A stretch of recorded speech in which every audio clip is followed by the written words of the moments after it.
Jack Schmidt, and go to the next slide. This project is actually a joint project between our Queens office and the Transportation Division. Basically, what we're looking to do is look at the transportation network in Western Queens, given the fact that Cornell Technion is coming to Roosevelt Island. There's also been a lot of other development along the waterfront. There's been as of right development inland. A lot of new residents are coming to Western Queens, and we are looking to find ways to link the new developments, existing developments, transit, retail, etc., so that people have better mobility, better connectivity, and more options to get around. Our focus for the study is really pedestrian, bicycle, and transit improvements. So tonight we're going to talk a little bit about the study area, the background, why we're doing the study, the process. Community input is very important to us, which is one of the reasons we're here tonight, so that you know what we're doing and we get to hear from you. And we'll talk a little bit about the work we've done so far, where we're going, and where we hope to end up. So the study area is basically the East River, Hoyt, Steinway, and then Newtown Creek. So it's a fairly large study area. The land use in the study area in the north is primarily medium density residential with some higher density in the public housing.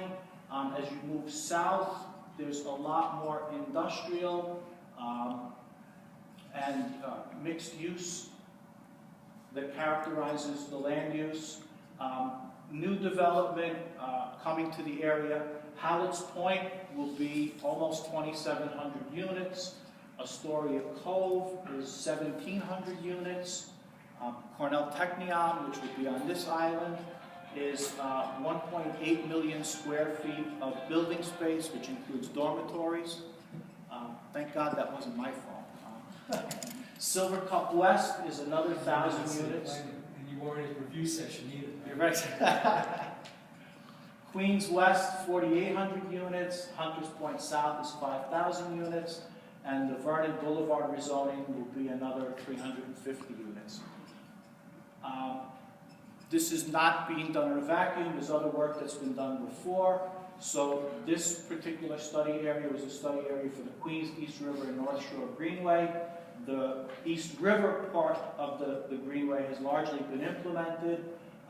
This study area was a study area for Long Island City Links, which looked at, again, van connections and other transit options for the neighborhood. So getting into the transportation network, the subway coverage, you have pretty good east-west coverage, some north-south, but there's big portions of the area that aren't really well served by the subway. In terms of the bus network, as you look at the map, the coverage is very good, the service is so-so. We've kind of color-coded this, so your red routes are relatively low frequency. Those are about every half hour, the headways, and the headway is just a term we use for the distance between buses, or the time between buses, rather. So your red is approximately a half hour between buses.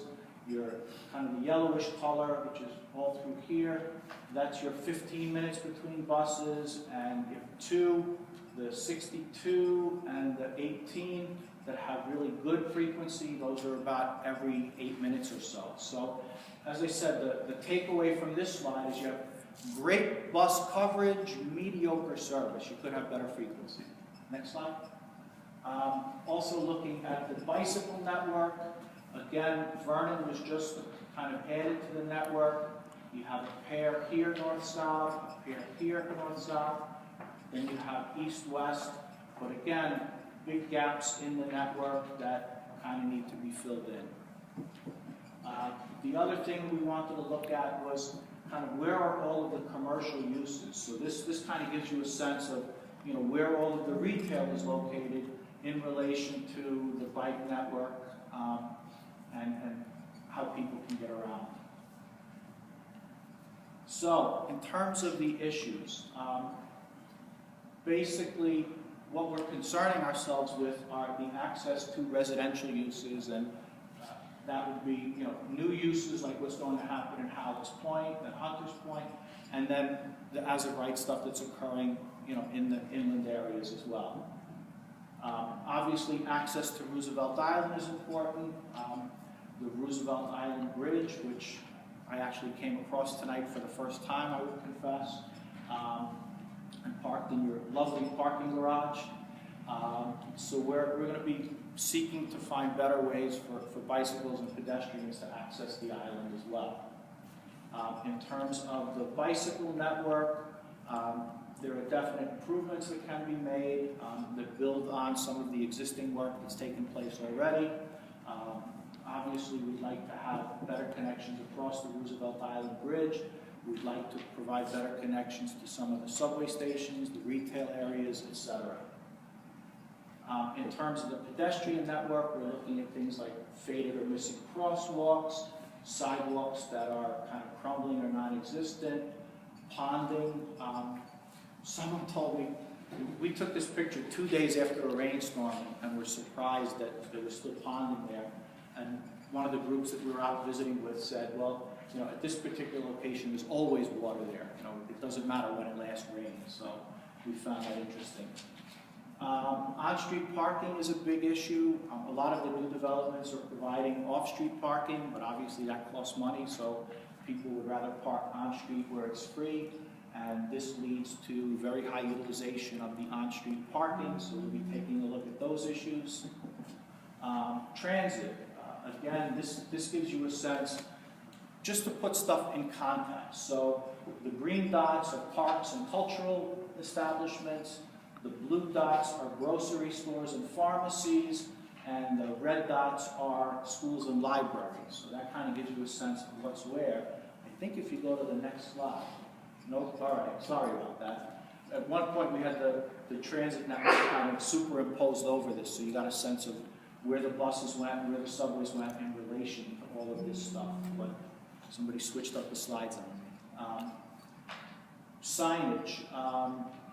Basically, there have been a couple of efforts over the years to provide wayfinding signage around Long Island City.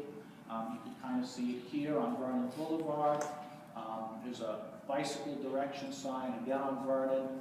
And City DOT has begun to look at a wayfinding program for Long Island City. We're looking to build on that. Again, with all of the new development, all of the new residents, it's going to be really important for people to figure out where the destinations that they want to get to are, how best to get there, and wayfinding is a good way to orient people. And then finally, streetscape. As we've been through the study area, we found a lot of really good examples of really nice streetscape. We've also found some really poor examples of streetscape. So we're going to be looking at how to make the area look a little nicer and be a little bit more aesthetically pleasing. So how are we going to do all of this? Typically, we have a toolbox that we draw from when we make recommendations. We'll talk about bus frequency. We'll talk about the bus routes, where they go now, and if they're going to the right place, if they're taking people where they want to be. Ferry service.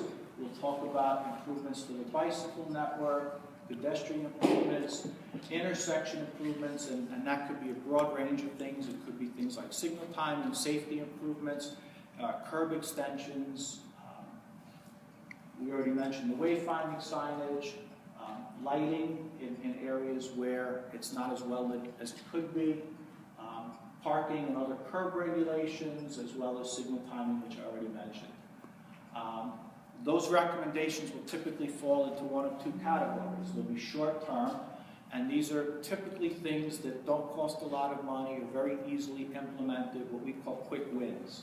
The other is longer-term, and those tend to be the things that cost a lot more, involve getting into a capital program, involve engineering and design, so they tend to take a little bit longer. So what are our next steps going forward? Before I talk about next steps, we are well into the study. We've documented existing conditions. We've begun doing data collection. Once the data collection is complete, we'll analyze that data. We've also looked at, given all of the developments that have taken place, all of the environmental impact statements that have been completed, so we're not reinventing the wheel, we're looking to kind of complement the work that's already been done. So basically at this point, we're out kind of talking with all of the stakeholders throughout the community. You know, there are very few groups we have yet to meet with, and you know, we have another meeting scheduled next week, so we continue this process.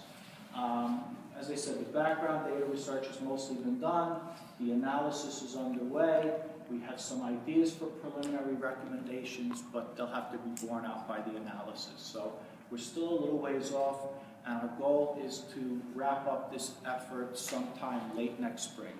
So Karen Blatt, who couldn't be here tonight, is the project manager. She's assisted by Michael and Stephanie. They are actually in Dutch Kills tonight, making the same presentation to the Dutch Kills community. So, as I said, we are trying to meet with everybody. So, if there are any questions, I'll throw it open.